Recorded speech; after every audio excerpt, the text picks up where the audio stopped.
جمال الوجود بذكر الإله وتصفو الحياة بنور هدى. جمال الوجود بذكر الإله وتصفو الحياة بنور هدى. وتطلب نفس له طاعة ويبلغ سعد إلى منتهى. ہم بات کر رہے تھے کہ اللہ مسبب الاسباب ہے، وہ پڑھانے پہ قادر ہے، اور اللہ کسی جان کو اس کی وسعت سے زیادہ نہیں آزماتا۔ آج قرآن کی آیت پڑھی تو یوں لگا جیسے اللہ نے میرے لیے ہی نازل کی ہو ابھی ابھی۔ سَنُقْرِئُكَ فَلَا تَنسَىٰ، اب ہم تمہیں ایسے پڑھائیں گے کہ تم نہ بھولو گے۔ اللہ بہترین معلم ہے۔ اس کے کلام کو اگر سمجھ لیا جائے تو سارے مسائل کا حل مل جاتا ہے۔ الحمدللہ کثیرا، مجھے آپ سب کا فیڈ بیک مل رہا ہے، بہت اچھا لگ رہا ہے، اور جن بہنوں نے پردہ کر لیا ان کو میری طرف سے بہت بہت مبارک ہو۔ اللہ نے آپ کو چن لیا اور اللہ یجتبی میں شامل کر لیا۔ بے شک اللہ کا خاص فضل ہوا آپ پر، کیونکہ اس کی رضا کے بغیر کوئی کام انجام بخیر تک نہیں پہنچ سکتا۔ کچھ بہنوں نے میسج کیے، آپی ہم اب بڑی چادریں لینے لگ گئی ہیں اور حجاب لینا شروع کر دیا ہے۔ کچھ بہنوں نے کہا، آپی ہم نے اب اپنے اندر بہت تبدیلی کر لی ہے۔ الحمدللہ کثیرا، یہ آپ کی اللہ سے محبت کا ثبوت ہے کہ آپ کو جیسے جیسے اللہ کی آیات پڑھ کر سنائی جا رہی ہیں آپ فوراً سمیعنا و اطعنا کر رہی ہیں۔ ماشاء اللہ۔ ایک بہن جنہوں نے 2-3 دن پہلے ہی پردہ کیا ہے، بہت خوبصورت بات کہی مجھ سے کہ آپی مجھے لگتا تھا میں کبھی بھی پردہ نہیں کر پاؤں گی، کیونکہ میں مدرسہ نہیں جاتی، نہ ہی مجھے دین کا علم ہے، تو میں کبھی بھی پردہ نہیں کر سکتی۔ لیکن جب آپ کی سیریز پڑھی تو فوراً کر لیا۔ الحمدللہ کثیرا۔ اسی لیے تو اللہ مجھے آپ کے درمیان میں لایا ہے کہ جو یہ سمجھتی ہیں صرف درس جانے والی یا اداروں میں پڑھنے والی پردہ کر سکتی ہیں، تو ایسا کچھ بھی نہیں ہے۔ پردہ ہر مسلمان عورت پر فرض ہے، چاہے وہ درس جانے والی ہو، جاب پر جانے والی ہو، ایبراڈ میں رہنے والی ہو، کہیں بھی ہو، اسے پردہ کرنا ہے، کیونکہ یہ اللہ کا حکم ہے۔ ابھی میں فرض کو بیان نہیں کروں گی، کیونکہ جب ہم فرض پر پہنچ گئے تو ہمیں ہر حال میں حکم ماننا ہوگا، کیونکہ ہمیں علم ہو چکا ہوگا کہ یہ فرض ہے۔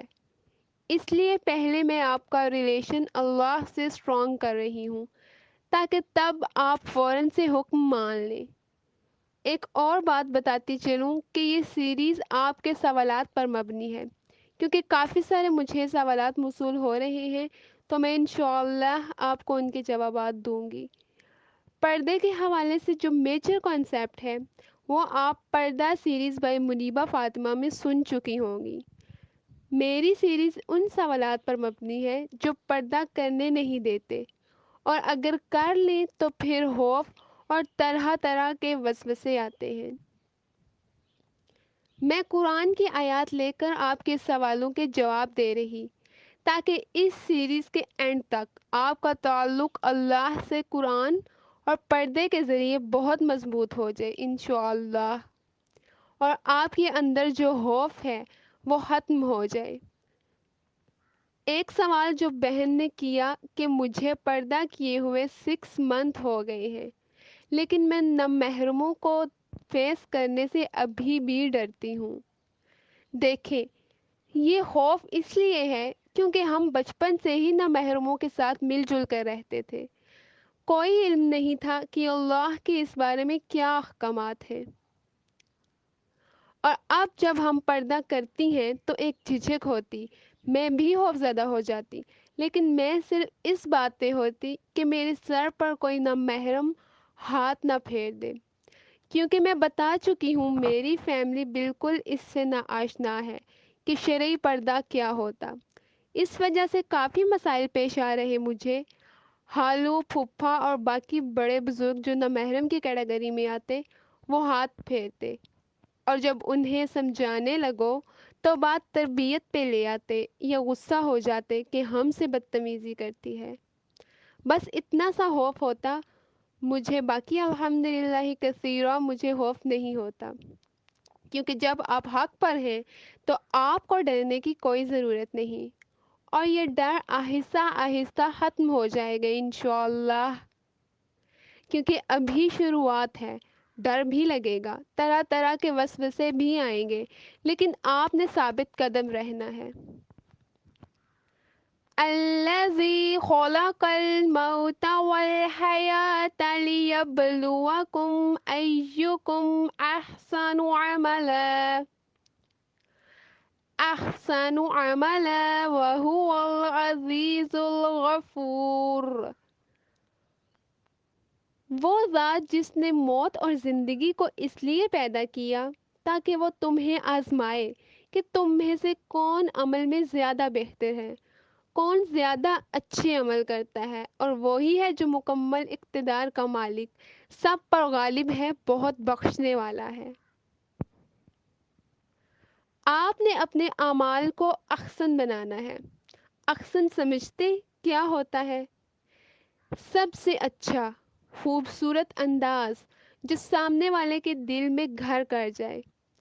آپ نے بھی اپنے اعمال کو اس قدر خوبصورت بنانا ہے کہ اللہ سبحانہ و تعالی دیکھتے ساتھ ہی خوش ہو جائے، اور یہ اسی وقت ممکن ہے جب آپ تمام وسوسوں اور خوف کو اپنے دل سے نکال کر اللہ کا خوف اپنے دل میں پیدا کریں، کیونکہ یاد رکھیں، کل نفس ذائقۃ الموت، آپ نے خود اللہ کو حساب دینا ہے، کسی دوسرے نے جا کر نہیں دینا۔ اللہم حسبنا حسابا یسیرا، اس وقت کوئی آپ کا ساتھ نہیں دے گا سوائے آپ کے اعمال کے، تو اگر آج آپ لوگوں سے ڈر کر نیک اعمال کرنا چھوڑ دیں گے تو کیسے روزے قیامت خود کو ہزاروں والوں سے بچا پائیں گے؟ اس لیے آپ اپنے اللہ سے رشتہ مضبوط کریں تاکہ آخرت میں نجات پا سکیں۔